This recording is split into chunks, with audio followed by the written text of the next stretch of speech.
channel. Today what I'm going to be talking about is a up and coming pro, Nick Walker. And the reason I'm talking about Nick Walker today is that this guy just won a New York Pro and he pretty much dominated that. The guy came in great condition. His body parts are incredibly matched. And the thing about it is, the thing that concerns me the most is that they are already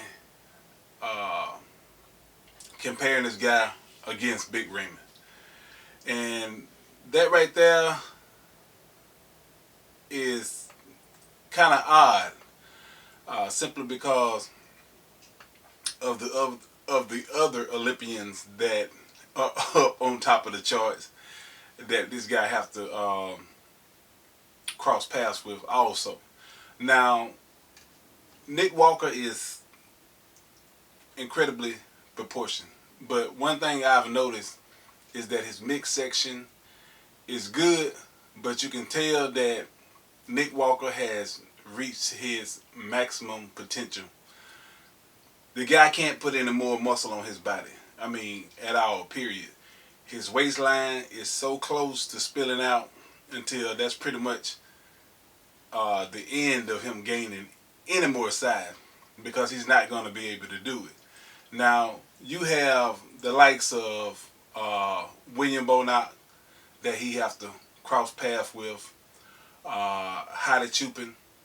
Also, if he comes back, Phil Heath and Brandon Curry, which just lost the title to Big Raymond. Now, you got all these other top professionals that this guy have to cross. They skipped all past all them guys and went straight to Big Raymond. Now, even though Nick Walker has a well-proportioned frame, and he's coming in pretty good shape. One thing he don't have is size. Now, you'll notice the positions that they had in the previous Olympia 2020. Now, you got Big Raymond, large man.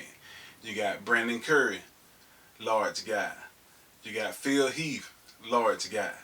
And then you got the smaller guys, Hadi Chupin and William Bonac at the bottom. Now, Nick Walker is also one of those shorter guys. The Mr. Olympia is always going to favor the bigger guys over a smaller guy, even if the smaller guy is in great condition. And I give you a great example, and that's Hadi Chupin. The guy comes in great condition. Now, in my opinion, the proportions of Nick Walker is better than that of Hadi Chupin. The way he's made. I mean, the guy have all the details and everything that he needs to be a professional bodybuilder. But one thing he doesn't have is the stature. He don't have that stature of being a big guy, which the Mr. Olympia is always going to gravitate towards. And you can see that in 2020. I mean, it's always going to gravitate toward the bigger guy. No matter what the smaller guy look like, it's going to be the bigger guy. And if Big Raymond can come in the condition that he came in last year, then I don't see Nick Walker beating him. I know he's going to crack the top 10 and possibly the top 5, you know. But between William Bonac and Hadi Chupin, that's going to be a hard task for him to do too, because those guys are just as filled as he is, and they are also blocking like he is. So he got some heavy competition with 2 seasoned professionals. And then you got a lot of the other pros that did not compete in the 2020, which will 9 times out of 10 be competing in the 2021. So it's not going to be that easy. I think it's being a little bit premature to be comparing Nick Walker to the top level guys at this point because of the New York Pro win.